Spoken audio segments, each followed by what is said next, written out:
हो गया।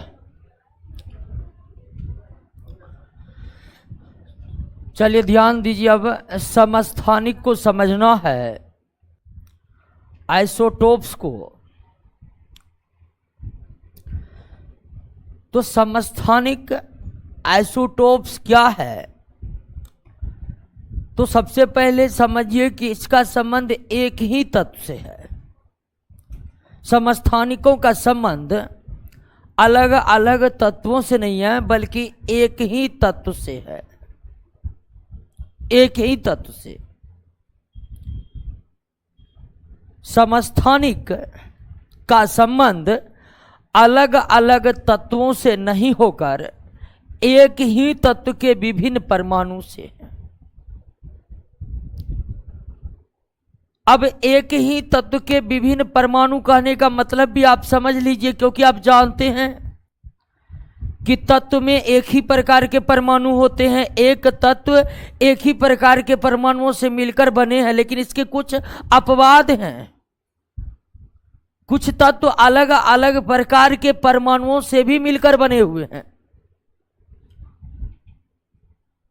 तो हम तत्व की जो परिभाषा पढ़े थे, तत्व का जो डिफिनेशन हम पढ़े थे कि तत्व वे पदार्थ हैं जो एक ही प्रकार के परमाणुओं से मिलकर बना हुआ है। लेकिन प्रकृति में कुछ ऐसे तत्व हैं जिनके परमाणु एक समान नहीं होते हैं, उनमें कुछ भिन्नताएं होती है। और उसी भिन्नताओं को समझने के लिए एक टर्म है हमारे पास, समस्थानिक। एक ही तत्व के विभिन्न परमाणु, एक ही तत्व के विभिन्न परमाणु जिनका परमाणु संख्या क्या हो, समान हो, लेकिन द्रव्यमान संख्या क्या हो, भिन्न हो। द्रव्यमान संख्या क्या हो, भिन्न हो, उसे हम क्या कहेंगे, समस्थानिक कहेंगे। एक ही तत्व के विभिन्न परमाणु, एक ही तत्व के विभिन्न परमाणु जिसका परमाणु संख्या क्या हो, लेकिन द्रव्यमान संख्या क्या हो, भिन्न हो, उन्हें हम क्या कहते हैं, समस्थानिक कहते हैं। उन्हें समस्थानिक कहते हैं। यानी समस्थानिकों की यही मुख्य विशेषताएं हैं कि उनके परमाणु संख्या समान होते हैं, उनकी द्रव्यमान संख्या क्या होते हैं, भिन्न होते हैं। और समस्थानिकों का द्रव्यमान संख्या भिन्न होते हैं, तो इस आधार पर आप कह सकते हैं कि समस्थानिक परमाणुओं का परमाणु द्रव्यमान भी क्या होगा, भिन्न होगा। क्योंकि आप जान गए हैं कि द्रव्यमान संख्या और परमाणु द्रव्यमान अलग अलग भले हैं, लेकिन दोनों का संख्यात्मक मान क्या होता है, बराबर होता है। दोनों का संख्यात्मक मान क्या होता है, क्लियर हुआ बात, समझे कि नहीं। समस्थानिक एक ही तत्व के विभिन्न परमाणु हैं जिनके परमाणु संख्या क्या होते हैं, समान होते हैं, द्रव्यमान संख्या क्या होते हैं, भिन्न होते हैं। जैसे कार्बन, कार्बन के दो परमाणु, एक कार्बन 12 है, एक कार्बन 14, दोनों कार्बन के ही परमाणु है, लेकिन दोनों के परमाणु संख्या समान है, लेकिन द्रव्यमान संख्या क्या है, भिन्न भिन्न। ये दोनों परमाणु एक दूसरे के क्या कहलाएंगे, आइसोटोप कहलाएंगे। ये वाला इसका आइसोटोप है, ये वाला इसका आइसोटोप। तो एक ही तत्व, कार्बन एक ही तत्व है, एक ही तत्व के अलग अलग परमाणु जिनके परमाणु संख्या समान हो, द्रव्यमान संख्या भिन्न हो, उन्हें एक दूसरे का क्या कहेंगे, समस्थानिक कहेंगे। क्या कहेंगे, समस्थानिक। हाइड्रोजन के जैसे 3 समस्थानिक पाए जाते हैं। हाइड्रोजन के कितने समस्थानिक पाए जाते हैं, 3 समस्थानिक पाए जाते हैं, जिनके परमाणु संख्या समान होते हैं, लेकिन द्रव्यमान संख्या क्या होते हैं, भिन्न भिन्न होते हैं। परमाणु संख्या समान होते हैं, लेकिन द्रव्यमान संख्या क्या होते हैं, भिन्न भिन्न होते हैं। क्लियर हुआ बात, समझ गए। एक ही तत्व के विभिन्न परमाणु जिनके परमाणु संख्या क्या हो, समान हो, द्रव्यमान संख्या क्या हो, भिन्न हो, उन्हें क्या कहते हैं, समस्थानिक कहते हैं। क्लियर हो गया। अब आइए समस्थानिक परमाणु में मूल कणों की संख्या को समझ लेते हैं। समस्थानिक परमाणुओं में मूल कणों की संख्या, मूल कणों की संख्या। मूल कण किसे कहते हैं, इलेक्ट्रॉन, प्रोटॉन और न्यूट्रॉन। मूल कण फंडामेंटल पार्टिकल किसे कहा जाता है? मूल कण किसे कहा जाता है? इलेक्ट्रॉन प्रोटॉन और न्यूट्रॉन को। इलेक्ट्रॉन प्रोटॉन और न्यूट्रॉन को कहा जाता है। इलेक्ट्रॉन प्रोटॉन न्यूट्रॉन को कहा जाता है। तो आइए हम समस्थानिक को तो समझ लिए हैं कि समस्थानिक उन्हें कहा जाता है, समस्थानिक उन्हें कहा जाता है जिनके परमाणु संख्या क्या हो? समान हो। द्रव्यमान संख्या क्या हो? भिन्न भिन्न हो। अब आइए कि हम एक एग्जाम्पल ले लेते हैं, जैसे कार्बन का ही एग्जाम्पल ले लेते हैं। हमारे पास कार्बन के 2 परमाणु है और दोनों एक दूसरे के समस्थानिक है। तो इन दोनों में इलेक्ट्रॉन प्रोटॉन और न्यूट्रॉन का अनुपात है। इलेक्ट्रॉन प्रोटॉन और न्यूट्रॉन का अनुपात आप देख लीजिए कि कितना कितना हो रहा है। कार्बन 12 और कार्बन 14। अब जानते हैं कि किसी भी परमाणु में प्रोटॉन की संख्या उतना ही होता है जितना उसका परमाणु संख्या। तो कार्बन 12 का परमाणु संख्या 6 है तो प्रोटॉन भी 6 होगा। प्रोटॉन भी क्या होगा? 6 होगा। और जितना प्रोटॉन होता है उतना ही इलेक्ट्रॉन। ऊपर में से नीचे को घटा लेते हैं तो द्रव्यमान संख्या में परमाणु संख्या को घटा लेंगे तो क्या निकल जाएगा? तो कार्बन 12 में इलेक्ट्रॉन 6 है, प्रोटॉन 6 है, न्यूट्रॉन 6 है। अब कार्बन 14 में देख लेते हैं, इसका भी परमाणु संख्या 6 है तो प्रोटॉन भी कितना होगा? 6 होगा। प्रोटॉन भी कितना होगा? 6 होगा। और उसके बाद इसमें इलेक्ट्रॉन भी कितना होगा? 6 होगा। लेकिन इसमें न्यूट्रॉन कितना हो जाएगा? 8। तो हम क्या देख रहे हैं? हम देख रहे हैं कि समस्थानिक परमाणुओं में इलेक्ट्रॉन और प्रोटॉन की संख्या क्या होती है? ये दोनों समस्थानिक है। तो समस्थानिकों में इलेक्ट्रॉन और प्रोटॉन की संख्या क्या है? लेकिन न्यूट्रॉन की संख्या क्या है? भिन्न भिन्न है।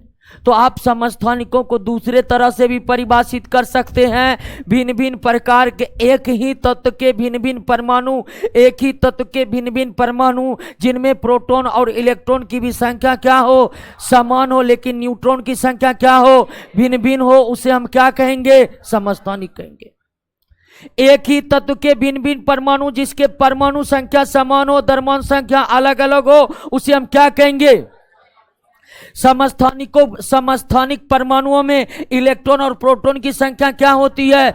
समान होती है। समस्थानिक परमाणुओं में इलेक्ट्रॉन प्रोटॉन की संख्या समान होती है, लेकिन समस्थानिक परमाणुओं में किसकी संख्या अलग अलग होती है? समस्थानिक परमाणु में न्यूट्रॉन की संख्या अलग अलग होती है। तो हम इस मूल कण के आधार पर भी समस्थानिक परमाणुओं को परिभाषित कर सकते हैं। ऐसे एक ही तत्व के भिन्न भिन्न परमाणु जिसमें इलेक्ट्रॉन प्रोटॉन समान हो लेकिन न्यूट्रॉन की संख्या क्या हो, उसे हम क्या कहेंगे? समस्थानिक कहेंगे। बिल्कुल सही समझे कि नहीं आप? कोई दिक्कत नहीं ना?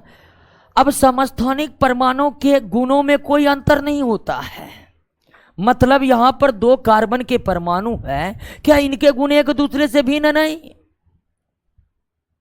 इन दोनों के रासायनिक गुणों में, केमिकल प्रॉपर्टीज में कोई भिन्नता नहीं होती है। समस्थानिक के रासायनिक गुणों में कोई विभिन्नताएं होती ही नहीं है। रासायनिक गुण कार्बन 12 कार्बन 14 दोनों की क्या है? समान है। हालांकि इनके भौतिक गुणों में विभिन्नताएं हो सकती है, भौतिक गुणों में विभिन्नताएं हो सकती है, लेकिन जरूरी नहीं कि होगा ही होगा।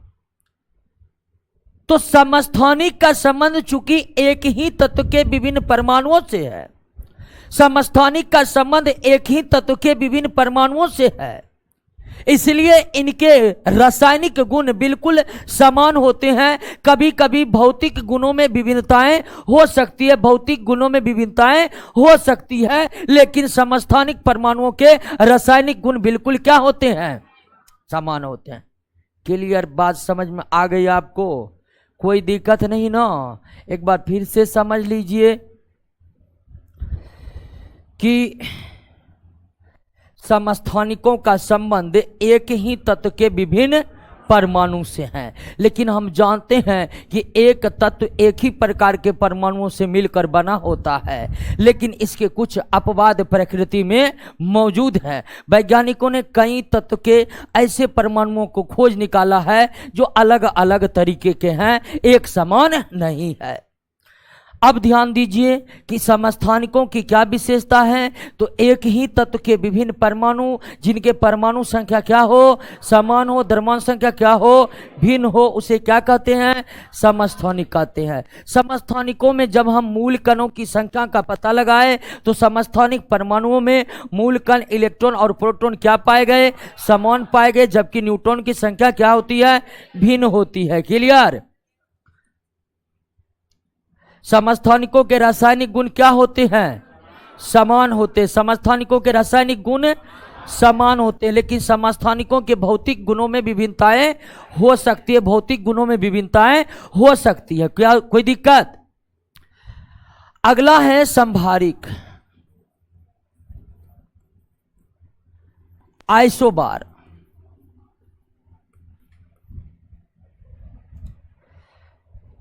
संभारिक, संभारिक का तत्व एक ही तत्व के परमाणु से ना होकर भिन्न भिन्न तत्वों के परमाणु से है। बात को समझे।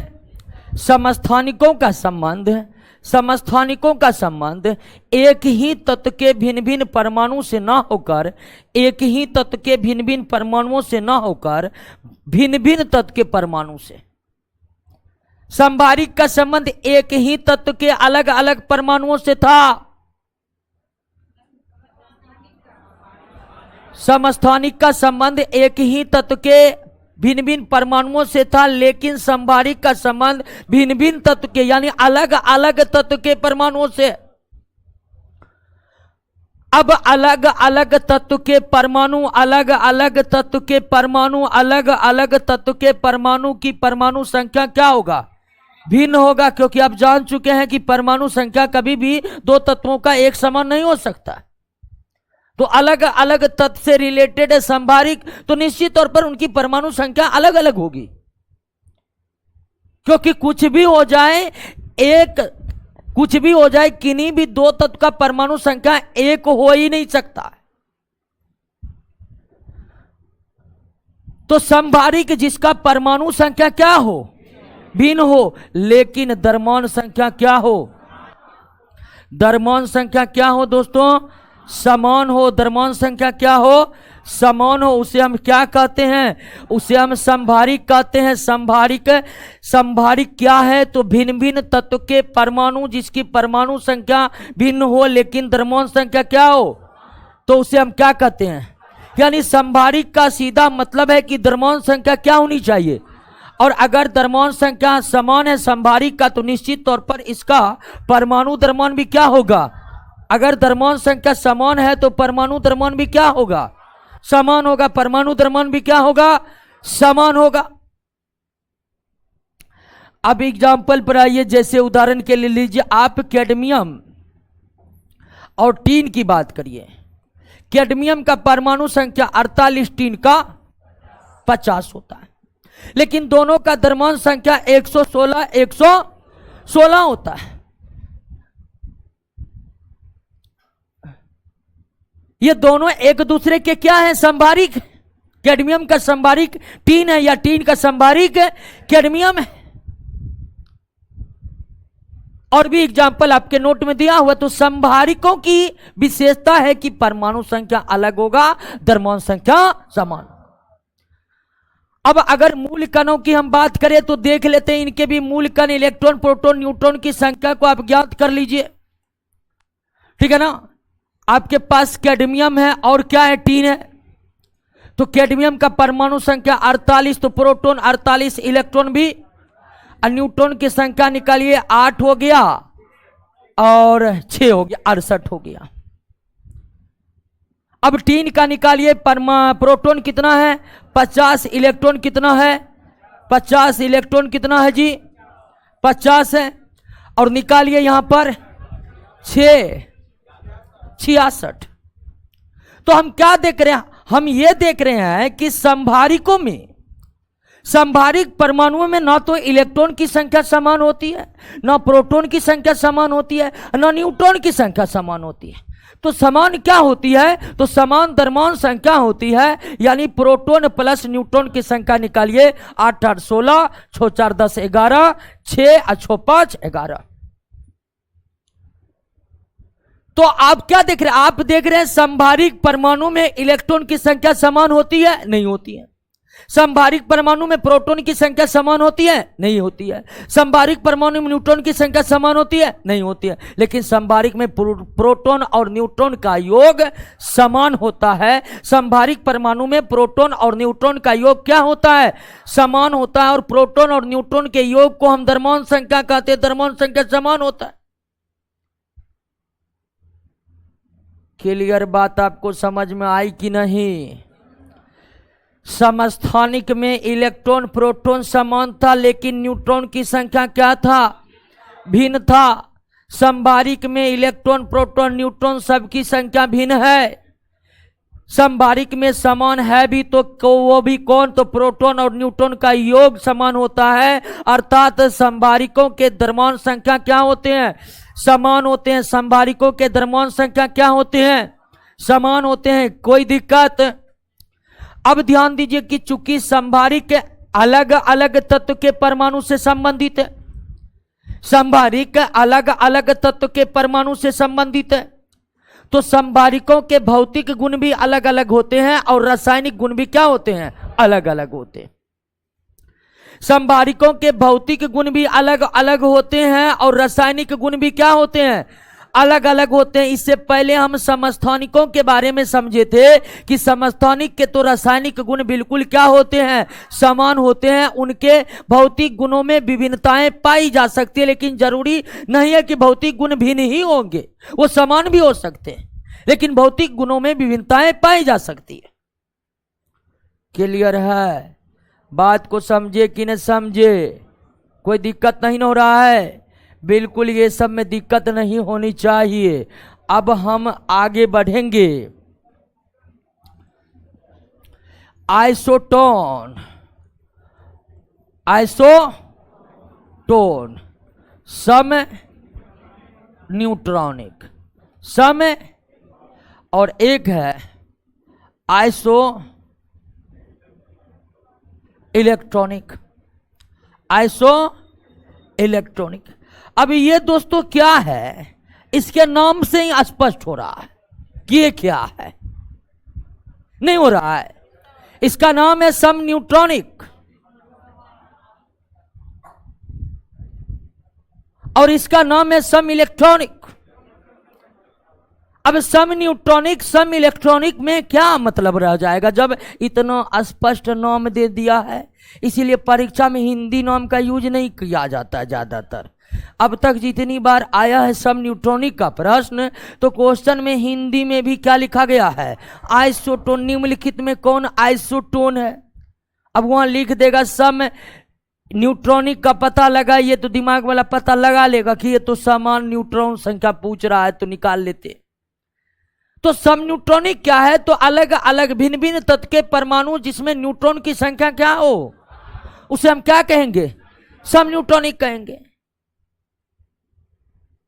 अब इलेक्ट्रॉनिक की, सम इलेक्ट्रॉनिक की बात हो रही है, तो सम इलेक्ट्रॉनिक के रूप में किसको डिफाइन किया जाता है? आयन को डिफाइन किया जाता है। किसको?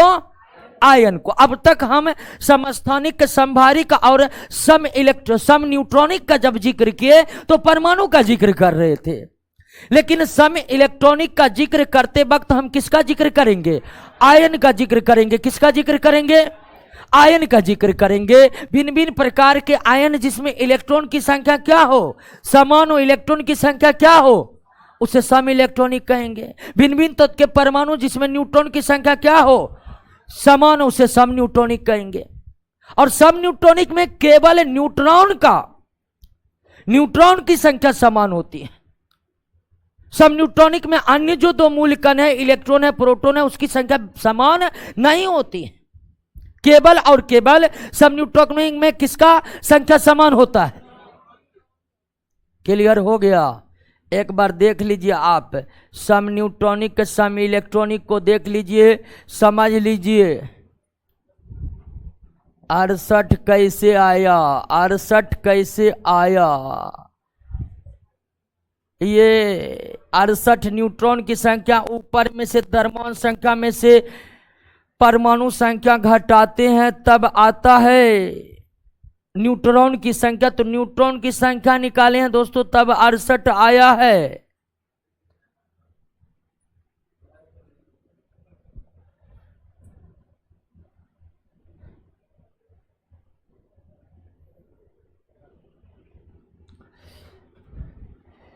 चल, नीरज कुमार, मोनू कुमार पांडे, रंजीत कुमार बफरिंग कर रहा है, नो बफरिंग कर रहा है। बफरिंग कहाँ कर रहा है दोस्त? क्या जी बहुत सो रहे हैं?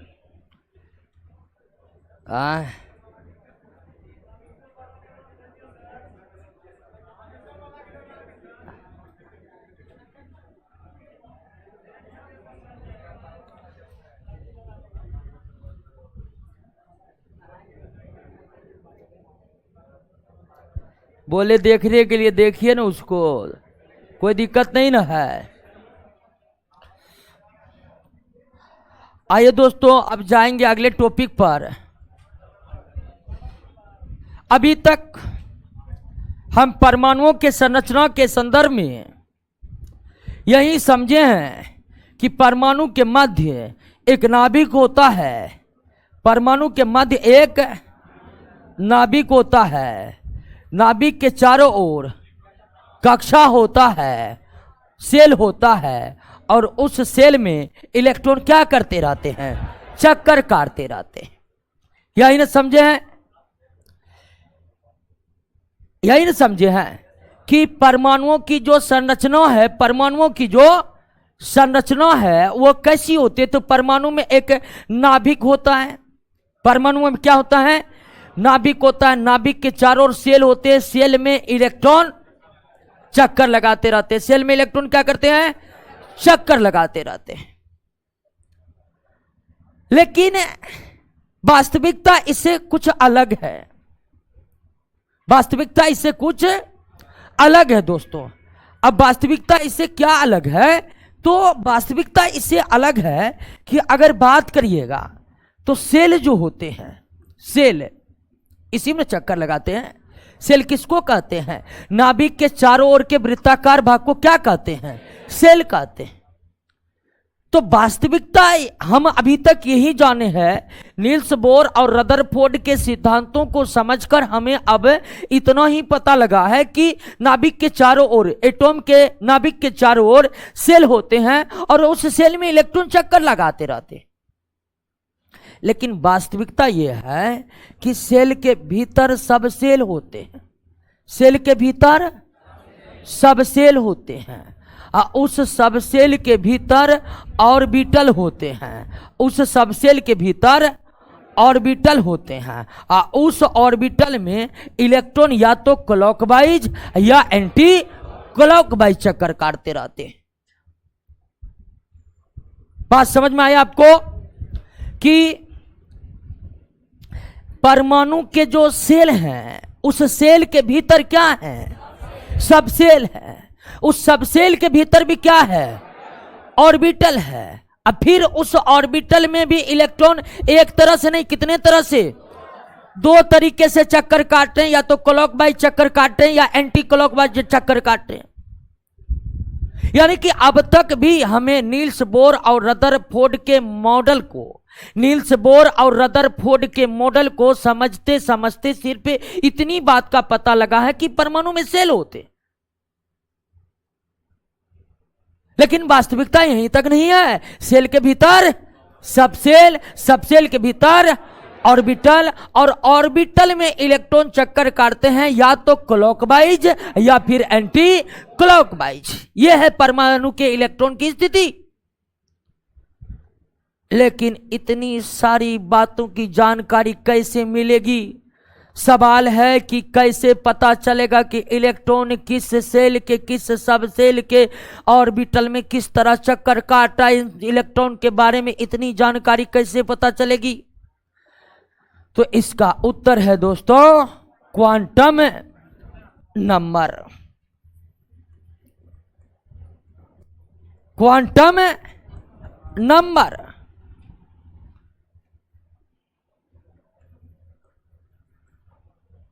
क्वांटम नंबर यानी कि क्वांटम संख्या, क्वांटम नंबर यानी कि क्वांटम संख्या। अब ये क्वांटम संख्या क्या है दोस्तों? तो क्वांटम संख्या, अभी हम आपको इलेक्ट्रॉन की सारी बातें समझाएं कि इलेक्ट्रॉन की क्या स्थितियां हैं, कि इलेक्ट्रॉन सेल के भीतर के सब सेल के ऑर्बिटल में या तो क्लॉकवाइज या एंटी क्लॉकवाइज चक्कर काट रहा है, क्लॉकवाइज या एंटी क्लॉकवाइज चक्कर काट रहा है। तो इतनी सारी बातें की जानकारी जो संख्या हमें देगा वो संख्या कौन है? यानी कि क्वांटम संख्या एक ऐसी संख्या है, क्वांटम संख्या एक ऐसी संख्या है, क्वांटम संख्या एक ऐसी संख्या है जिससे हमें इलेक्ट्रॉन के बारे में संपूर्ण जानकारी प्राप्त होगी। क्वांटम संख्या एक ऐसी संख्या है जिससे हमें इलेक्ट्रॉन के बारे में संपूर्ण जानकारी प्राप्त होगी। संपूर्ण जानकारी मतलब इलेक्ट्रॉन किस सेल के, सब सेल के किस ऑर्बिटल में किस प्रकार चक्कर काट रहा है, उन सब के बारे में आपको पता चल जाएगा। किस संख्या से? क्वांटम संख्या से। क्लियर हो गया? क्वांटम संख्या क्या है, क्वांटम संख्या क्या है, क्वांटम संख्या क्या है, समझे कि नहीं समझे? क्वांटम संख्या एक ऐसी संख्या है जो हमें इलेक्ट्रॉन के बारे में संपूर्ण जानकारी देगा। इलेक्ट्रॉन की संपूर्ण जानकारी ना तो रदरफोर्ड के मॉडल से निकलती है, ना ही नील्स बोर के मॉडल से पता चलता है। इलेक्ट्रॉन के बारे में संपूर्ण जानकारी देने वाला संख्या कौन संख्या कहलाता है? क्वांटम संख्या। अब यह समझिए कि अगर इलेक्ट्रॉन के बारे में, अगर आपको इलेक्ट्रॉन के बारे में संपूर्ण जानकारी चाहिए तो आपको पता होना पड़ेगा कि इलेक्ट्रॉन किस सेल में है कि नहीं है। उसके बाद आपको यह भी पता चलेगा कि इलेक्ट्रॉन का सब सेल क्या है, यह भी पता होनी चाहिए। यह भी पता चलना चाहिए कि इलेक्ट्रॉन किस ऑर्बिटल में है, यह भी पता होनी चाहिए कि नहीं होनी चाहिए। और अगर इलेक्ट्रॉन क्लॉक या एंटी क्लॉकवाइज चक्कर काटता है तो यह भी पता चलना चाहिए कि इलेक्ट्रॉन किस प्रकार स्पिन कर रहा है, यानी क्लॉकवाइज स्पिन कर रहा है या एंटी क्लॉकवाइज स्पिन कर रहा है। चाहिए कि नहीं चाहिए? यानी कि अगर हमें इलेक्ट्रॉन के बारे में संपूर्ण जानकारी चाहिए तो हमें कितनी बातों का पता होनी चाहिए? 4 बातों का पता होनी चाहिए कि इलेक्ट्रॉन किस सेल में है, इलेक्ट्रॉन किस सब सेल में है, इलेक्ट्रॉन किस ऑर्बिटल में है, और फिर उस ऑर्बिटल में इलेक्ट्रॉन किस प्रकार स्पिन कर रहा है, यानी किस प्रकार चक्कर काट रहा है, क्लॉकवाइज या एंटी क्लॉकवाइज। अब ध्यान दीजिए दोस्तों कि क्वांटम संख्या एक ऐसी संख्या है, क्वांटम संख्या एक ऐसी संख्या है जो इलेक्ट्रॉन की संपूर्ण जानकारी देगा। और अगर हमें इलेक्ट्रॉन की संपूर्ण जानकारी चाहिए, इलेक्ट्रॉन की संपूर्ण जानकारी चाहिए तो हमें 4 बातों का पता होना नितांत आवश्यक है। और इन 4 बातों को बताने के लिए क्वांटम नंबर भी कितना प्रकार का होता है? 4 प्रकार का होता है। क्वांटम नंबर भी कितना प्रकार का होता है? 4 क्वांटम नंबर 4 प्रकार का होता है। एक क्वांटम नंबर आपको सेल बता देगा, एक क्वांटम नंबर सब सेल बता देगा, एक क्वांटम नंबर ऑर्बिटल बता देगा, एक क्वांटम नंबर स्पिन की दिशा बतला देगा। तो क्वांटम संख्या कितने प्रकार के? 4 प्रकार के होते हैं। क्वांटम संख्या कैसी संख्या है, यानी क्या बताने वाली संख्या है? इलेक्ट्रॉन की। क्लियर हो गया? कितना प्रकार का quantum number?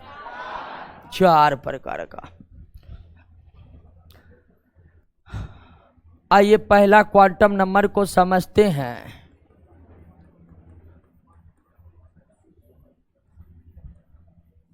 Principal quantum number.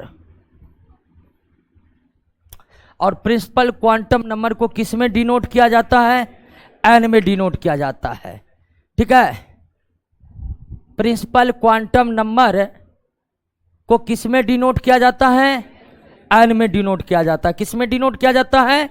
N में डिनोट किया जाता है। अब प्रिंसिपल क्वांटम नंबर को एन में डिनोट किया जाता है। अब ये क्या है?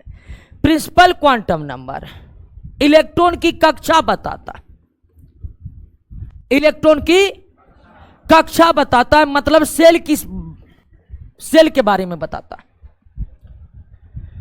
प्रिंसिपल क्वांटम नंबर वह क्वांटम नंबर है जो इलेक्ट्रॉन के सेल के बारे में बताता है। इलेक्ट्रॉन की सेल की जानकारी देने वाला क्वांटम नंबर कौन है? Principal quantum number. इलेक्ट्रॉन के सेल के बारे में जानकारी देने वाला क्वांटम नंबर कौन है? क्या? Principal quantum number. क्या है दोस्तों? Principal quantum number. इलेक्ट्रॉन के सेल के बारे में जानकारी देने वाला क्वांटम नंबर कौन है? प्रिंसिपल क्वांटम नंबर है।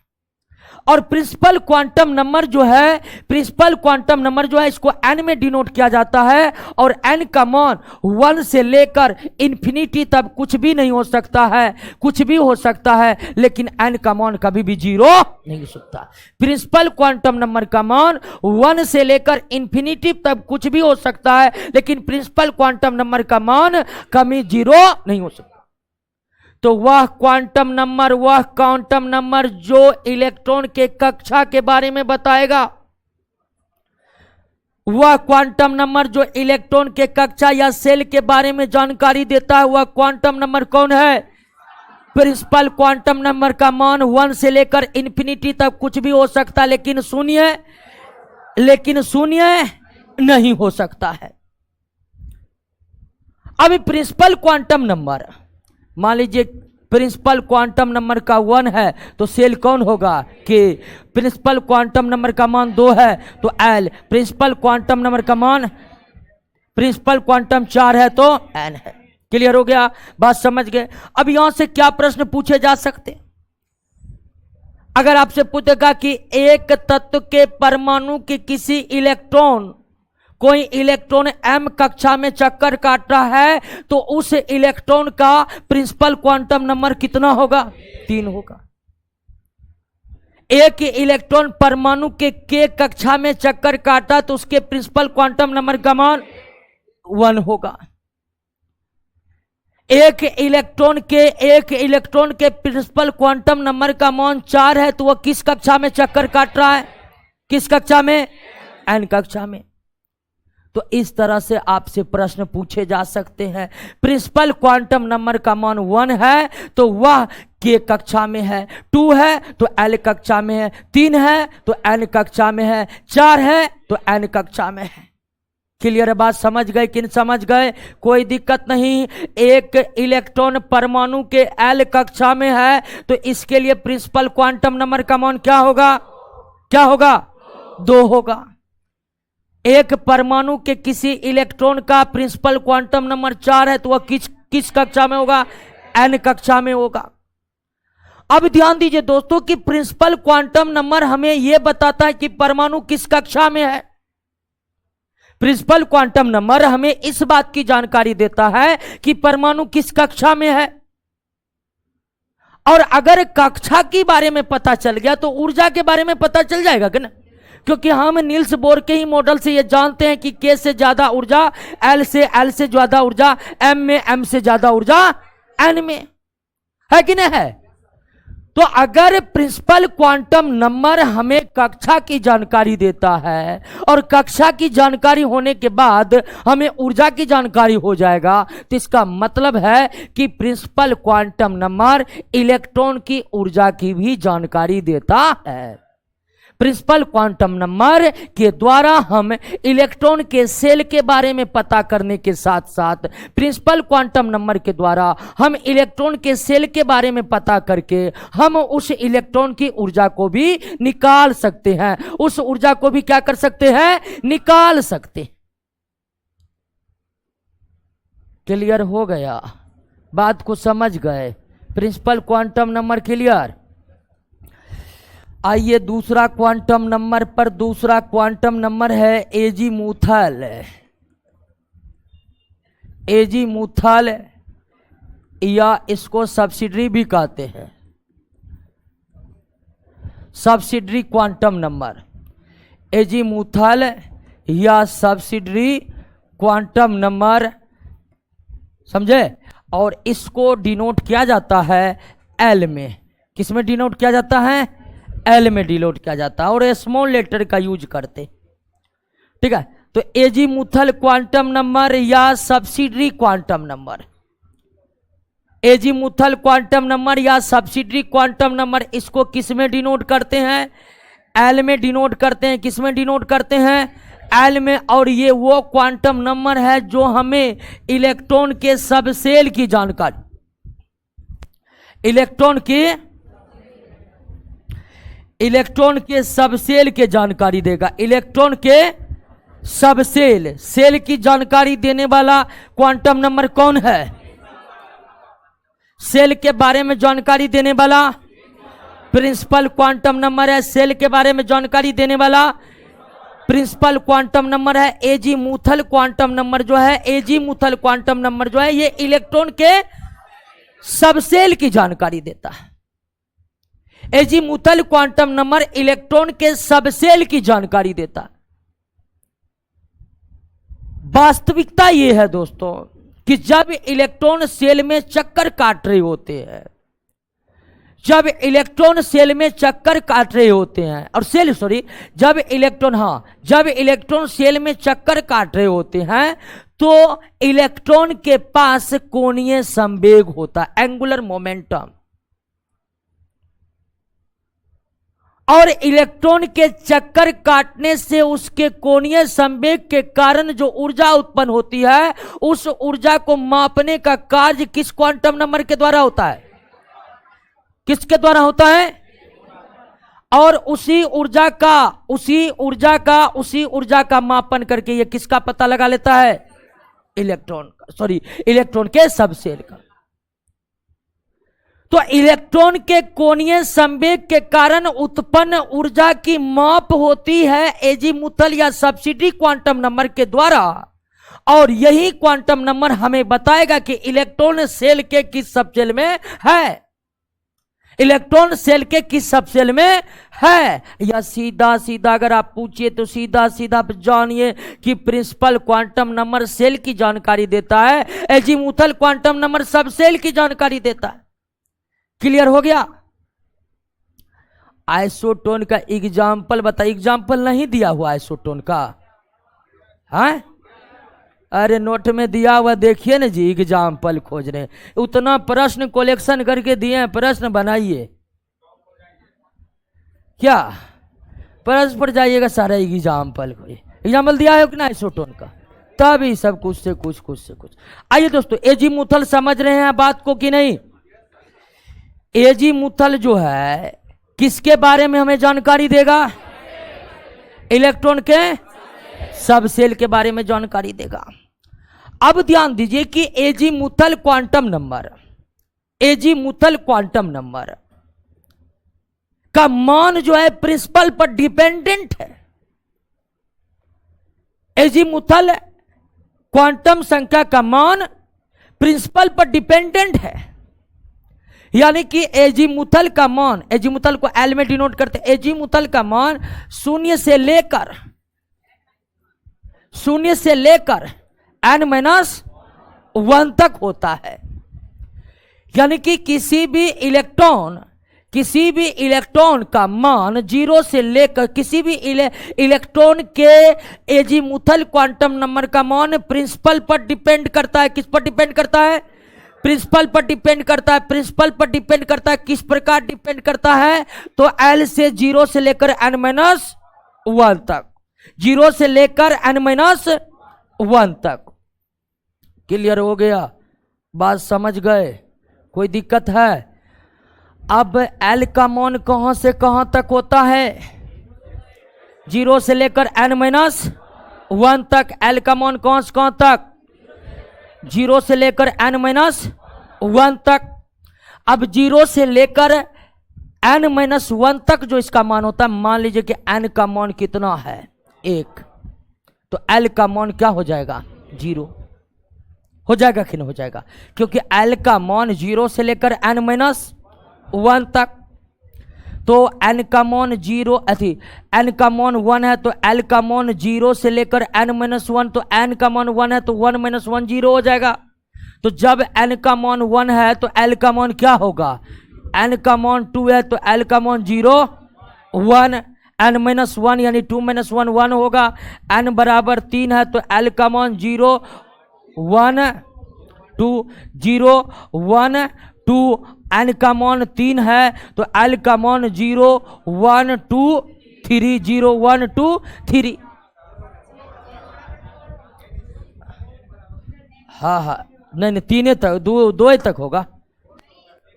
n अच्छा n बराबर 4, n बराबर 4, n बराबर 4 तब l का मान 0 1 2 3 होगा, 0 1 2 3 होगा। अब ध्यान दीजिए कि एक इलेक्ट्रॉन के l का मान जितना, एक प्रिंसिपल क्वांटम नंबर के लिए l का जितना मान होता है उतने ही उसमें सब सेल होते। अब अगर प्रिंसिपल क्वांटम नंबर 1 है तो इसके लिए सेल क्या होगा कि अगर n बराबर 2 है तो l, n बराबर 3 है तो m, n बराबर 4 है तो n। तो प्रिंसिपल क्वांटम नंबर आपको मालूम है, दिया हुआ है, तो इस सेल से सेल क्या है आपको पता लग जाएगा। हम जान चुके हैं कि n बराबर 1 तो सेल k, n बराबर 2 तो सेल l, n बराबर 3 तो सेल m, n बराबर 4 तो सेल n। अब आपके सामने में प्रत्येक प्रिंसिपल क्वांटम नंबर के लिए एजीमुथल क्वांटम नंबर लगा हुआ है कि नहीं है। अब एक सेल का जितना एजीमुथल क्वांटम नंबर निकलेगा उसमें सेलों, सब सेलों की संख्या उतनी होगी। अगर एजीमुथल का कितना मान निकल रहा है 1 तो सब सेल कितना होगा 1, सब सेल कितना होगा, सब सेल कितना होगा, सब सेल कितना होगा 4। एक सेल का जितना एजीमुथल निकल सकता है उस सेल में उतना ही क्या होगा, सब सेल होगा। उस सेल में उतना ही क्या होगा, सब सेल होगा। उस सेल में उतना ही क्या होगा, सब सेल होगा। यानी के लिए एजीमुथल का 1 मान निकला है तो के में कितना सब सेल, 1 सब सेल। एल के लिए एजीमुथल का 2 मान निकला है तो एल में कितना सब सेल, 2 सब सेल। एम के लिए एजीमुथल का 3 मान निकला है तो एम में कितना सब सेल। एन का मान, एन के लिए एजीमुथल का 4 मान निकला है तो कितना सब सेल। यानी कि आप कह सकते हैं कि पहला कक्षा में 1 सब सेल होगा, दूसरा कक्षा में 2 सब सेल होगा, तीसरा कक्षा में 3 सब सेल होगा, चौथा कक्षा में 4 सब सेल होगा। कहने का मतलब यह भी है कि सेल का जितना नंबर होगा उतना ही उसमें सब सेल होगा, उतना ही उसमें सब सेल होगा। के लिए सेल का नंबर 1 तो सब सेल भी, एल के लिए सेल का नंबर सब सेल भी, एम के लिए सेल का नंबर 3 सब सेल भी, एन के लिए सेल का नंबर 4 सब सेल भी। एक परमाणु के सेल का जितना नंबर होता है उतना ही उसके भीतर क्या होते हैं, सब सेल होते हैं। पहला कक्षा में 1 सब सेल, दूसरा कक्षा में 2 सब सेल, तीसरा कक्षा में 3 सब सेल और चौथा कक्षा में अधिकतम 4 सब सेल हो सकते हैं। क्लियर हो गया। किस सेल में कितना सब सेल होगा ये पता चला। सबसे पहले पता चले कि इलेक्ट्रॉन के सब सेल का जानकारी देने वाला क्वांटम नंबर कौन है, एजीमुथल। कौन है, एजीमुथल। एजीमुथल क्वांटम नंबर का मान प्रिंसिपल क्वांटम नंबर पर डिपेंडेंट रहता है। एजीमुथल क्वांटम नंबर का मान 0 से लेकर n-1 तक होता है। एजीमुथल क्वांटम नंबर का मान 0 से लेकर n-1 तक होता है। एक सेल का जितना एजीमुथल मान निकलेगा उस सेल के भीतर उतना ही सब सेल होगा, उस सेल के भीतर उतना ही सब सेल होगा। और अगर इसकी बात देखें तो परमाणु के पहला सेल के में कितना सब सेल होगा, 1 सब सेल, और वह सब सेल क्या है, S। दूसरा कक्षा में L और इसमें कौन सब सेल, S और P। तीसरा सेल KLM कितना सब सेल, 3 सब सेल। चौथा सेल N कितने सब सेल, 4 सब सेल।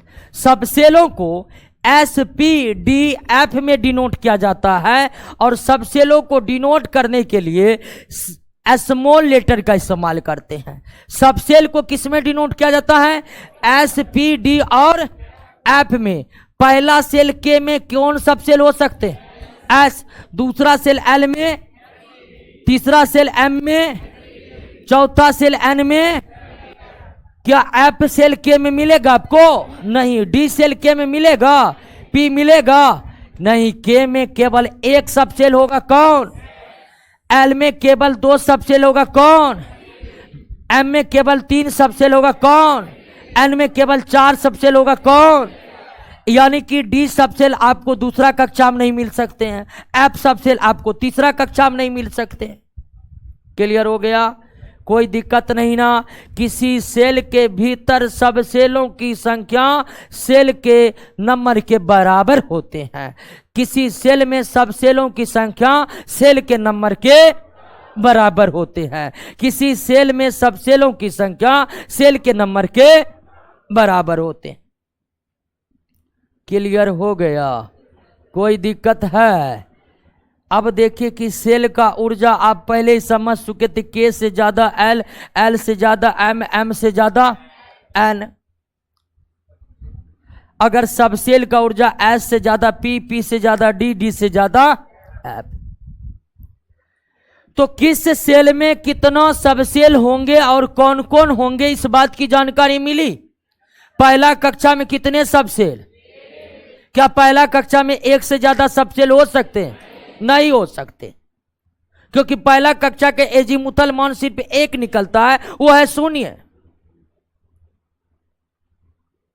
दूसरा कक्षा में कितने सब सेल हो सकते हैं? 2। कौन कौन? क्या दूसरा कक्षा में 2 से अधिक सब सेल हो सकते हैं? नहीं हो सकते। दूसरा कक्षा में एक सब सेल हो सकते हैं? बिल्कुल एक हो सकते हैं, एक हो सकते हैं, लेकिन 2 से अधिक। एक हो सकते लेकिन 2 से अधिक नहीं हो सकते। क्लियर है? बात को समझ गए? तीसरा कक्षा में कितने सब सेल हो सकते हैं? तीसरा कक्षा में 3 सब सेल होगा। तीसरा कक्षा में 3 सब सेल होगा, लेकिन क्या तीसरा कक्षा में 3 से अधिक सब सेल होगा? नहीं होगा। क्या 3 से कम होगा?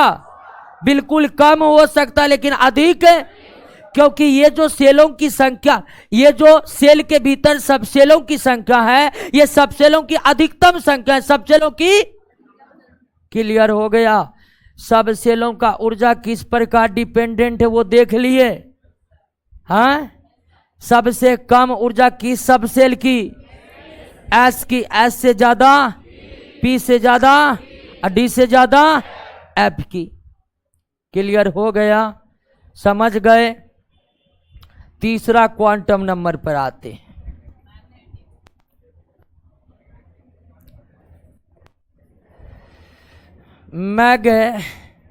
मैग्नेटिक क्वांटम नंबर,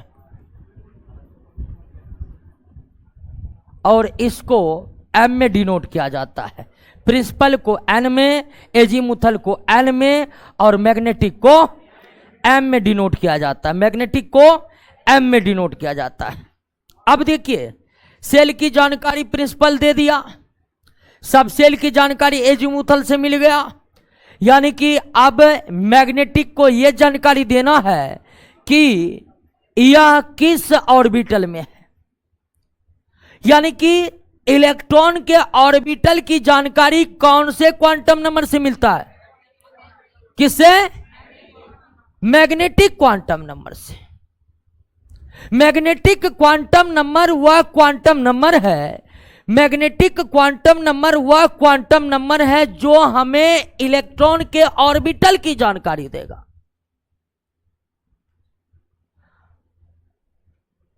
किसकी जानकारी देगा? ऑर्बिटल की जानकारी देगा। ठीक है, ऑर्बिटल की जानकारी देगा।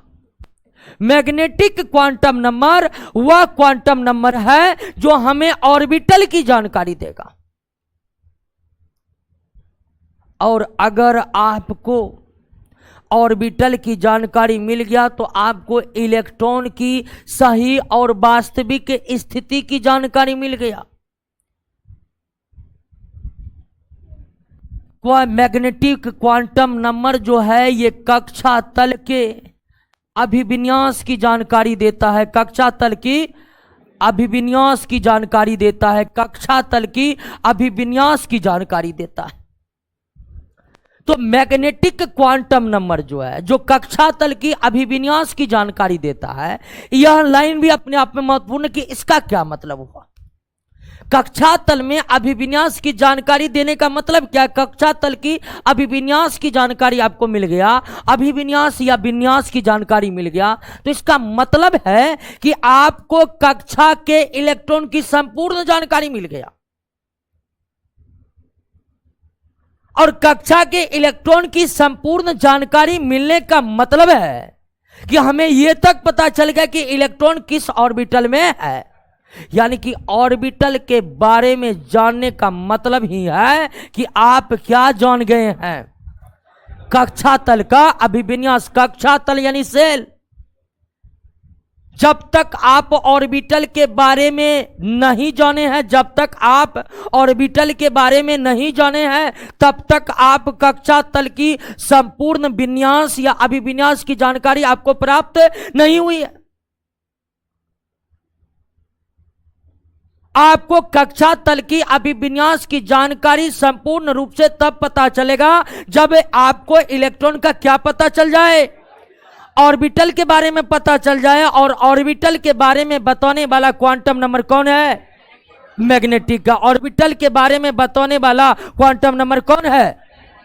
क्लियर है? बातों को समझे कि नहीं समझे? सीधा सीधा तो समझ ही रहे होंगे कि प्रिंसिपल क्वांटम नंबर सेल के बारे में बताता है, magnetic quantum number subshell azimuthal quantum number subshell के बारे में बताता है, और मैग्नेटिक क्वांटम नंबर किसके बारे में? ऑर्बिटल के बारे में बताता है। या मैग्नेटिक क्वांटम नंबर कक्षा तल का अभिविन्यास बनाता है। मैग्नेटिक क्वांटम नंबर किसी परमाणु के इलेक्ट्रॉन के ऑर्बिटल की जानकारी देता है या इलेक्ट्रॉन के कक्षा तल की अभिविन्यास की जानकारी देता है। दोनों बात एक दूसरे के पर्यायवाची। क्लियर हो गया? अब मैग्नेटिक क्वांटम नंबर को किसमें डिनोट किया जाता है? किसमें? एम में। और इसका मान जो है एजीमुथल पर डिपेंडेंट है। एजीमुथल का मान प्रिंसिपल पर डिपेंडेंट था, और मैग्नेटिक का मान एजीमुथल पर डिपेंडेंट होता है। मैग्नेटिक का मान एजीमुथल पर डिपेंडेंट होता है। अगर आपका एजीमुथल एल है तो मैग्नेटिक का मान प्लस एल से लेकर माइनस एल से लेकर प्लस एल तक होता है। माइनस एल से लेकर के प्लस एल तक होता है। माइनस एल से लेकर के प्लस एल तक होता है। ठीक है ना? मैग्नेटिक क्वांटम नंबर का मान एजीमुथल क्वांटम नंबर एल पर डिपेंडेंट है। प्रत्येक एल के मान के लिए मैग्नेटिक का मान प्लस एल से माइनस एल तक या माइनस एल से प्लस एल तक होता है। अब मान लीजिए कि एल का मान 0 है तो एम का मान भी क्या होगा? और इस तरह से ऑर्बिटल की संख्या कितनी होगी? 1। अगर एल का मान 1 है तो मैग्नेटिक का मान हो जाएगा -1 0 + 1, यानी ऑर्बिटल कितना? 3। ऑर्बिटल कितना? 3। जितना मैग्नेटिक का मान उतना ही ऑर्बिटल।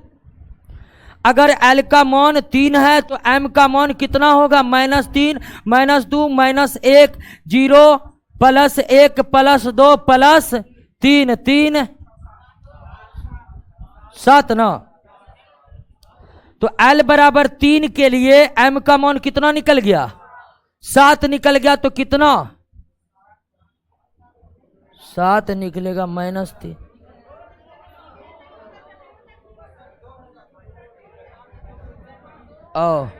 अच्छा 2। अच्छा पहले 3 का निकल गया तो कोई दिक्कत नहीं।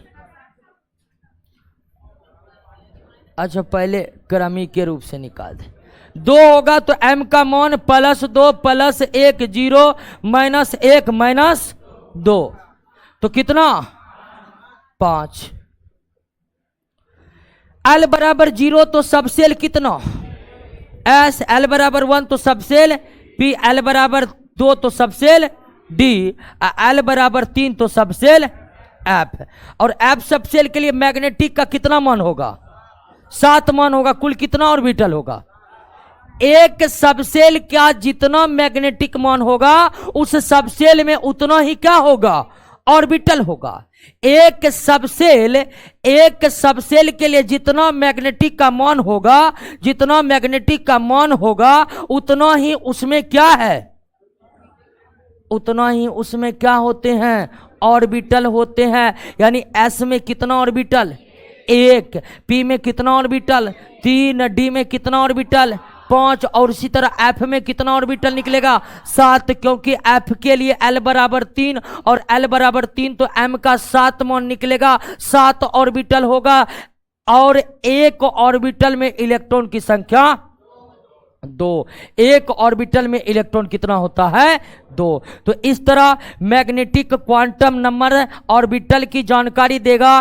किसी सबसेल में उतना ही ऑर्बिटल होते हैं जितना उस सबसेल का मैग्नेटिक मान होते हैं। मैग्नेटिक मान 1 है तो सबसेल भी 1 होगा। मैग्नेटिक मान 3 है, सबसेल भी 3 होगा, सॉरी ऑर्बिटल भी 3 होगा। मैग्नेटिक का मान 7 है तो ऑर्बिटल भी कितना होगा? 7 होगा।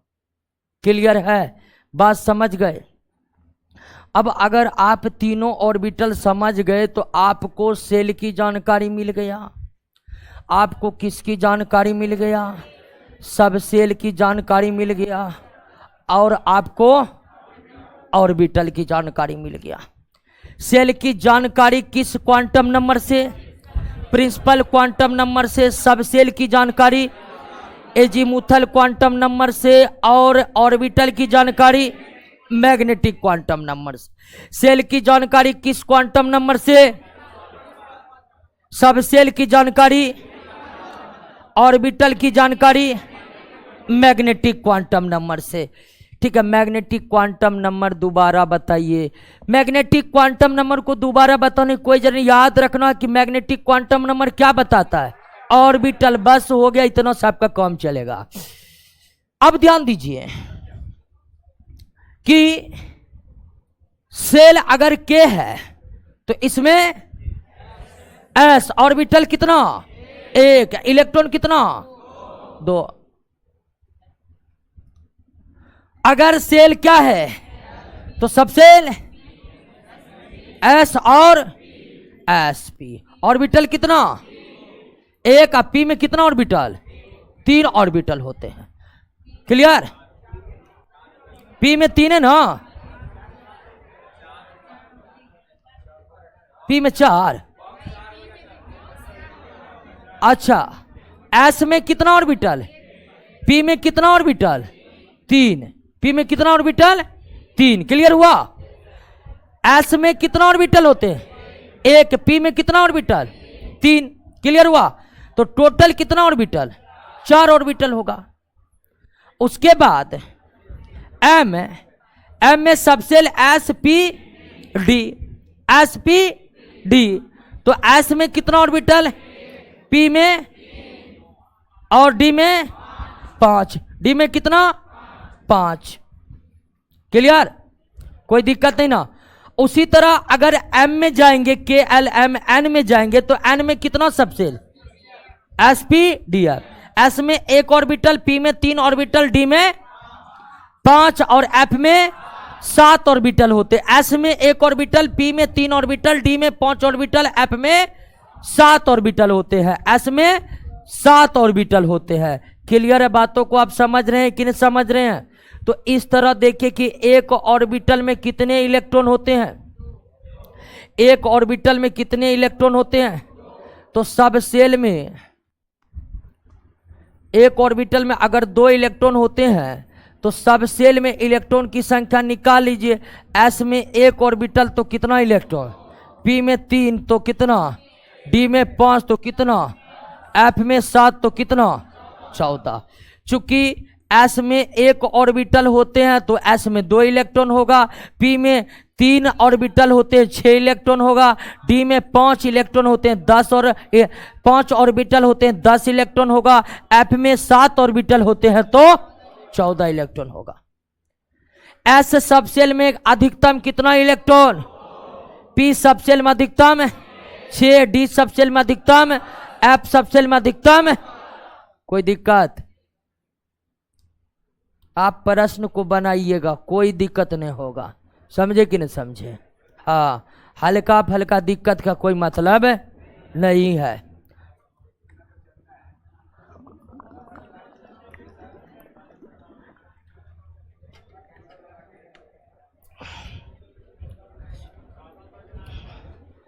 क्लियर? कोई दिक्कत? अब चौथा क्वांटम नंबर बताइए। आइए, स्पिन क्वांटम नंबर।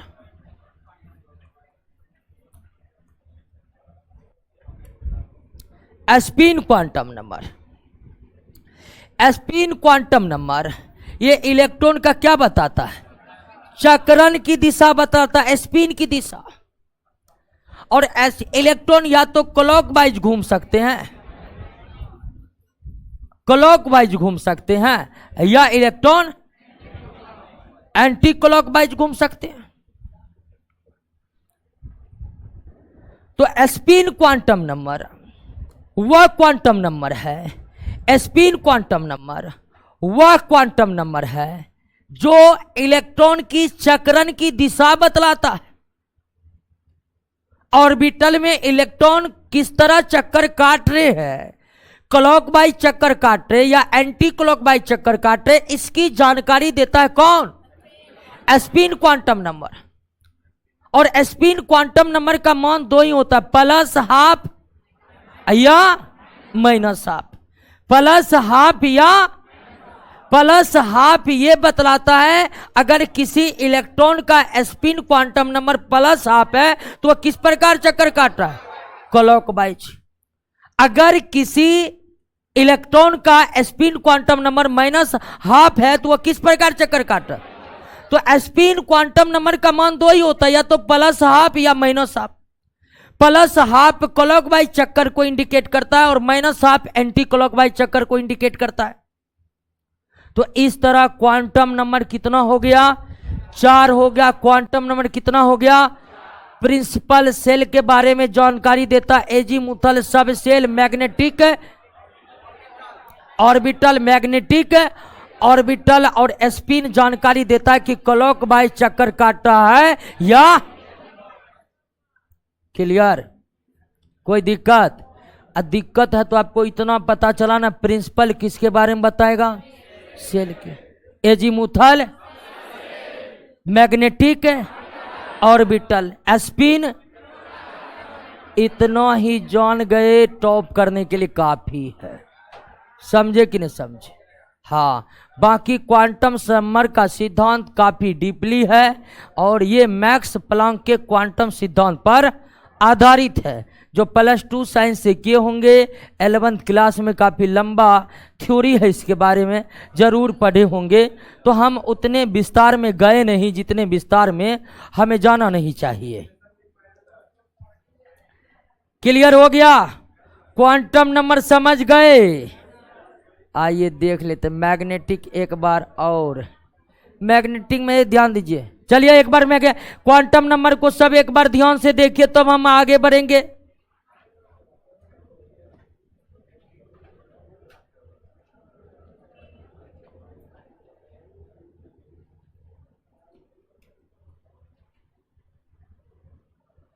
क्या लिखा है? दिक्कत भी होता है तो बताते कहाँ है?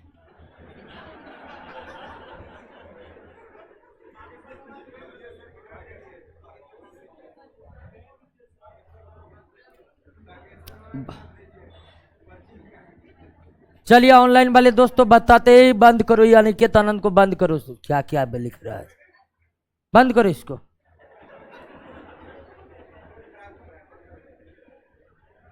चला एक बार हो गया, देख लिए।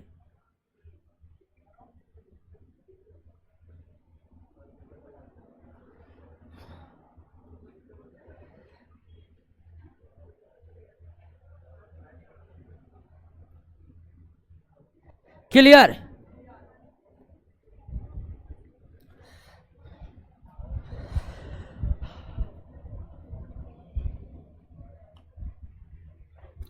आइए अगला जो थ्योरी है,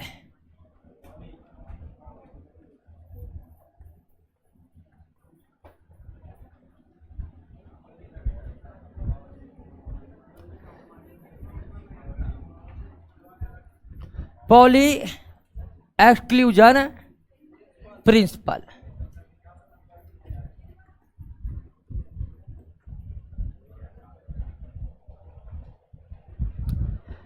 अब poly exclusion principle, poly exclusion principle जो है यह बताता है कि किसी एक परमाणु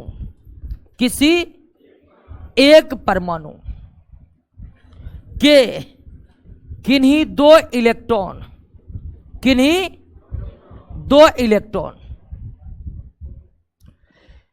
किसी एक परमाणु के किन्हीं दो इलेक्ट्रॉन का चारों क्वांटम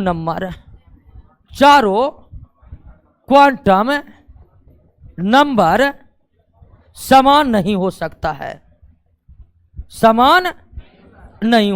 है, बात को समझे कि नहीं समझे। पॉली एक्सक्लूजन प्रिंसिपल इसी बात की जानकारी देता है, पॉली एक्सक्लूजन प्रिंसिपल इसी बात की जानकारी देता है कि एक परमाणु के किन्हीं दो इलेक्ट्रॉन का चारों क्वांटम संख्या बराबर नहीं हो सकता है, चारों क्वांटम संख्या बराबर हो ही नहीं सकता। अगर बाय चांस n बराबर l बराबर m हो गया तो फिर भी उसका s एक दूसरे से क्या होगा, भिन्न होगा। एक का s प्लस हाफ होगा तो एक का s माइनस हाफ होगा। तो पॉली एक्सक्लूजन प्रिंसिपल में सिर्फ इसी बात को याद रखना है कि पॉली एक्सक्लूजन प्रिंसिपल यह बताता है कि एक परमाणु के किन्हीं दो इलेक्ट्रॉन का चारों क्वांटम नंबर समान नहीं हो सकता है।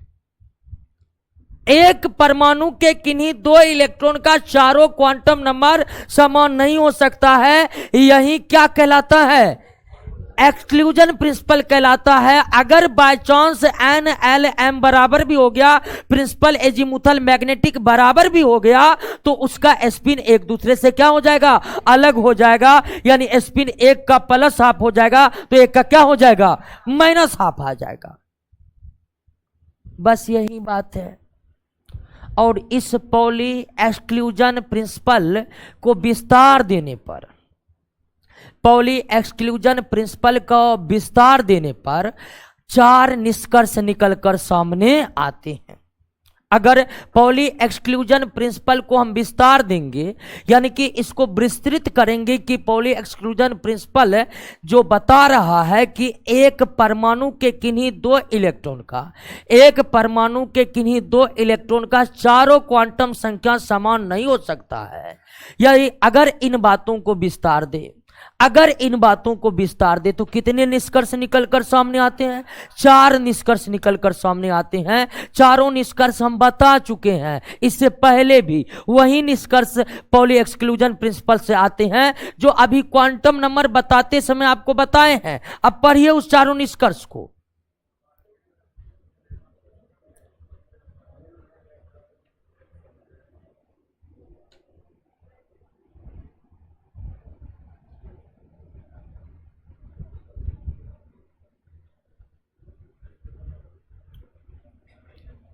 क्लियर, चारों बात बता चुके हैं कि नहीं, चारों बात बता चुके हैं। पहला बात कर रहा है कि किसी सेल में इलेक्ट्रॉन का अधिकतम संख्या 2n² होगा। किसी सेल में सब सेल की संख्या सेल के प्रिंसिपल क्वांटम नंबर के क्या होगा, बराबर होगा। उसके बाद एक कह रहा है कि सब सेल में कितना इलेक्ट्रॉन होगा, तब देख ही लिए है। एस सब सेल में 2 इलेक्ट्रॉन, पी में 6, डी में 10, एफ में 14।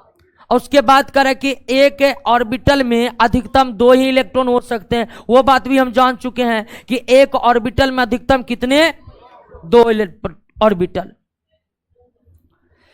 अब आइए दोस्तों,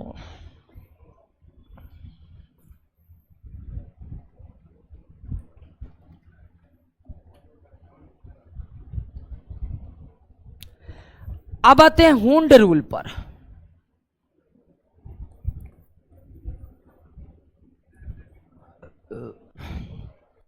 हुंड रूल को लॉ ऑफ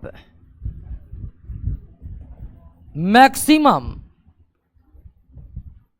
मल्टीप्लिसिटी कहते हैं। क्या कहते हैं? Law of maximum multiplicity. Hund rule को लॉ ऑफ मैक्सिमम मल्टीप्लिसिटी भी कहा जाता है। अब यह हुंड रूल क्या है? तो हुंड रूल बताता है कि समान ऊर्जा वाले ऑर्बिटल में, जैसे आप जानते हैं कि पी में ऑर्बिटल कितना है? 3 है। डी में ऑर्बिटल कितना है? 5 है। डी में ऑर्बिटल कितना है? 5 होते हैं। ये हम जानते हैं। नहीं जानते हैं तो याद करिए कि डी में ऑर्बिटल 5 और पी में ऑर्बिटल 3। अब एक सबसेल के सभी ऑर्बिटल की ऊर्जा क्या होती है? समान होती है। ये हम जानते हैं कि एस से ज्यादा ऊर्जा पी से ज्यादा डी से ज्यादा एफ सबसेल की ऊर्जा होती है। लेकिन एक सबसेल में जितना इलेक्ट्रॉन होते हैं, एक सबसेल में जितना ऑर्बिटल होते हैं, एक सबसेल में जितना ऑर्बिटल होते हैं, सारे ऑर्बिटल की ऊर्जा क्या होती है? अब हुंड का रूल यही बताता है कि एक सबसेल के समान ऊर्जा वाले ऑर्बिटल में इलेक्ट्रॉन कैसे कैसे भरेगा। बात को समझे कि नहीं समझे? हुंड का रूल ये बताता है कि समान ऊर्जा वाले ऑर्बिटल में इलेक्ट्रॉन कैसे कैसे भरेगा। बात को समझे कि नहीं समझे? कोई दिक्कत नहीं ना। हुंड का रूल किस बात की जानकारी देता है? समान ऊर्जा वाले ऑर्बिटल में इलेक्ट्रॉन कैसे कैसे भरेगा। अब हुंड कहता है कि समान ऊर्जा वाले ऑर्बिटल में पहले इलेक्ट्रॉन एक एक करके भरेगा। समझे कि नहीं समझे? समान ऊर्जा वाले ऑर्बिटल में इलेक्ट्रॉन पहले एक एक करके भरेगा और एक एक करने के बाद सारा ऑर्बिटल खत्म हो जाएगा, तब ही इलेक्ट्रॉन का क्या बनेगा? जोड़ा बनेगा। यानी कि जब तक इलेक्ट्रॉन खाली है, जब तक ऑर्बिटल खाली है, तब तक इलेक्ट्रॉन का जोड़ा नहीं बन सकता है। उदाहरण के लिए कि पी में मान लीजिए, क्या इस तरह का कंडीशन हो सकते हैं? नहीं हो सकते। अभी ऑर्बिटल खाली है, इलेक्ट्रॉन का जोड़ा नहीं बनेगा। हुंड यही बात की जानकारी देता है कि समान ऊर्जा वाले ऑर्बिटल में इलेक्ट्रॉन पहले एक एक करके भरेगा और एक एक करके भरते भरते जब सारा जगह समाप्त हो जाएगा ना, तभी इलेक्ट्रॉन का क्या बनेगा? जोड़ा भी बनेगा। तो वो ऐसा नहीं कि जोड़ा भी बनेगा तो क्या इस तरह का जोड़ा बन सकते हैं? क्या इस तरह का जोड़ा बन सकते हैं? नहीं बन सकते हैं। यानी कि एक दिशा में एक ऑर्बिटल के 2 इलेक्ट्रॉन का चक्कर की दिशा एक नहीं हो सकता। एक क्लॉकवाइज चक्कर काटेगा तो दूसरा एंटी क्लॉकवाइज चक्कर काटेगा। हो गया हुंड खत्म। समझे कि नहीं समझे? ध्यान दीजिएगा।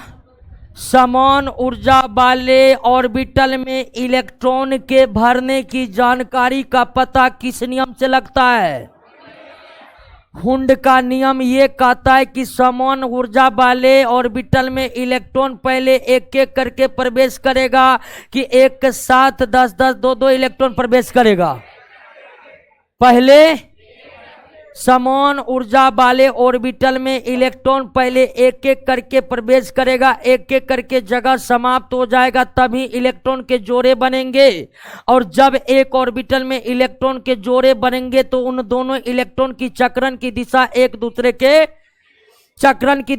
दूसरे के विपरीत होगी। एक क्लॉकवाइज तो दूसरा एंटी क्लॉकवाइज है, एक क्लॉकवाइज तो दूसरा एंटी क्लॉकवाइज। क्लियर बात समझ गए? कोई दिक्कत नहीं ना। अब है आप बाऊ।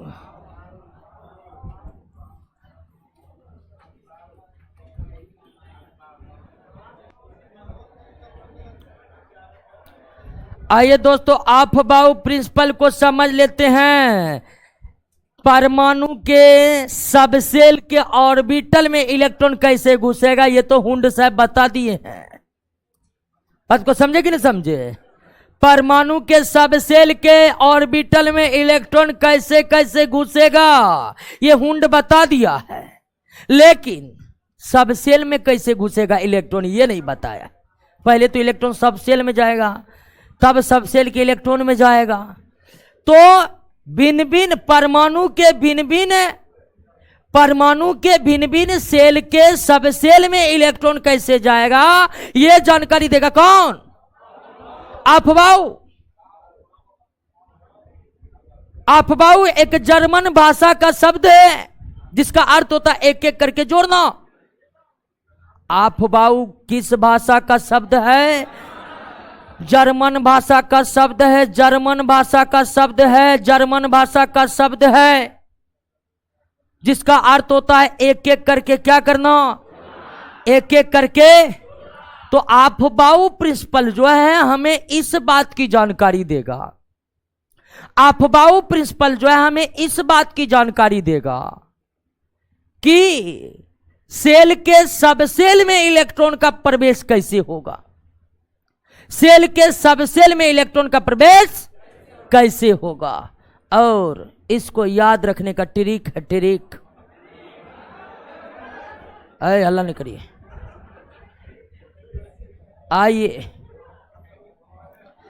आइए दोस्तों, पहला सेल में कितना सब सेल हो सकते? एक। और कौन? एस पी हो सकते हैं। दूसरा में 2 हो सकते हैं, दूसरा सेल में एस हो सकता, और तीसरा सेल में, चौथा सेल में,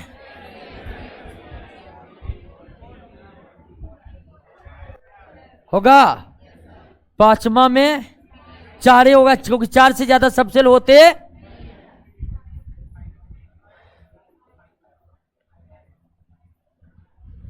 अब तो 6 में भी उतना ही होगा क्या? 7S 7P 7D और 7F। ये 1 जो है कक्षा को डिनोट कर रहा है, यानी 1 का मतलब हुआ के, 2 का मतलब हुआ L, 3 का मतलब हुआ M, 4 का मतलब N, 5 का मतलब O, 6 का मतलब P, 7 का मतलब Q। क्लियर? तो 1 2 3 4 किसको डिनोट कर रहा है? कक्षा को डिनोट कर रहा है। और S P D F सब सेल को डिनोट कर रहा है कि नहीं? अब अफबाऊ प्रिंसिपल ये बतलाएगा कि किस सेल के सब सेल में, किस सेल के सब सेल में इलेक्ट्रॉन पहले जाएगा और किस सेल के सब सेल में इलेक्ट्रॉन बाद में जाएगा।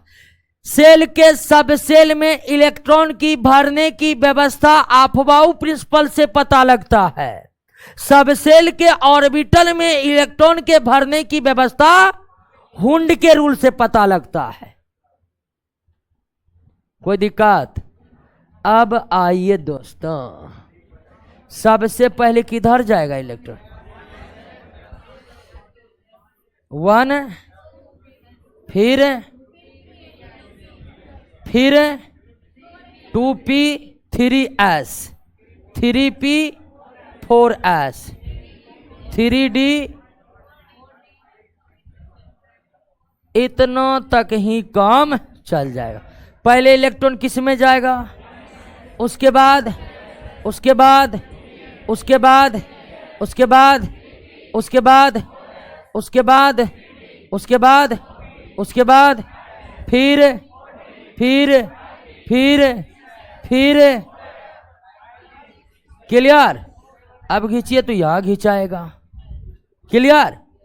तो पहले इलेक्ट्रॉन जाएगा 1 के एस में, फिर 2 के, फिर 2 के, फिर 3 के, फिर 3 के, फिर 4 के, फिर 3 के, फिर 4 के, फिर 5 के।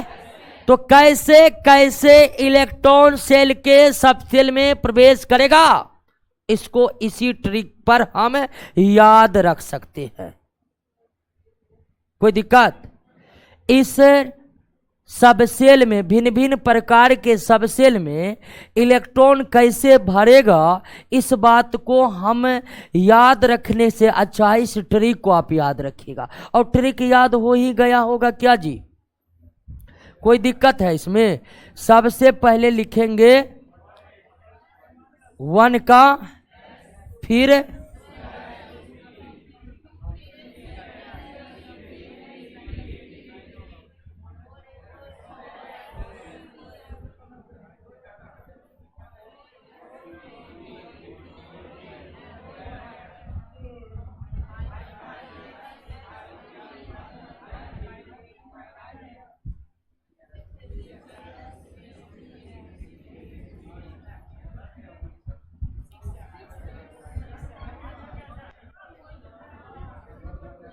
क्लियर।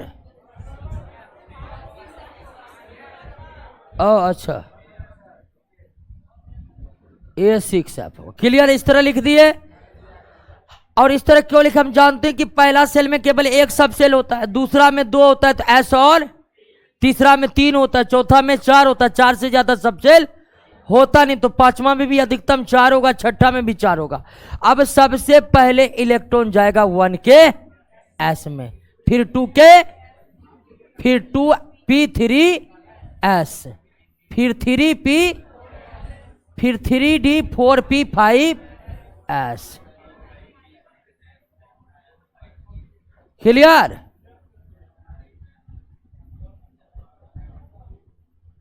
इस तरह से इलेक्ट्रॉन आपका प्रवेश करेगा।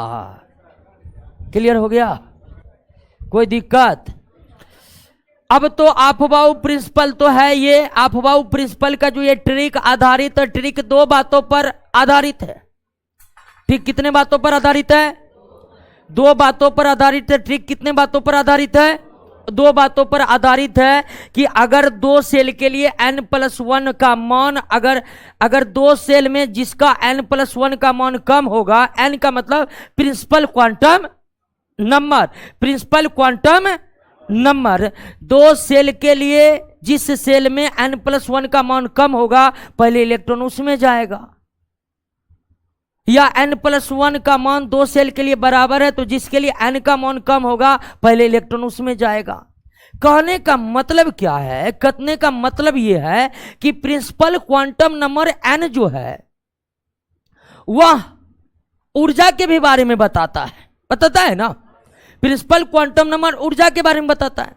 अब आफबाउ प्रिंसिपल कहता है कि 2 सेल में जिसके लिए n+1 का मान कम होगा इलेक्ट्रॉन पहले उसमें जाएगा। इसका मतलब हुआ कि 2 सेल में जिस सेल की ऊर्जा कम होगी इलेक्ट्रॉन पहले उसमें जाएगा। कम ऊर्जा वाले सेल या सबसेल में इलेक्ट्रॉन पहले जाता है और अधिक ऊर्जा वाले सेल या सबसेल में इलेक्ट्रॉन बाद में जाता है। कोई दिक्कत नहीं ना? समझ गए? अब आफबाउ प्रिंसिपल के आधार पर ही लिखा जाएगा इलेक्ट्रॉनिक विन्यास। समझे हैं? इलेक्ट्रॉनिक विन्यास अगले क्लास में बताएंगे। बता दे।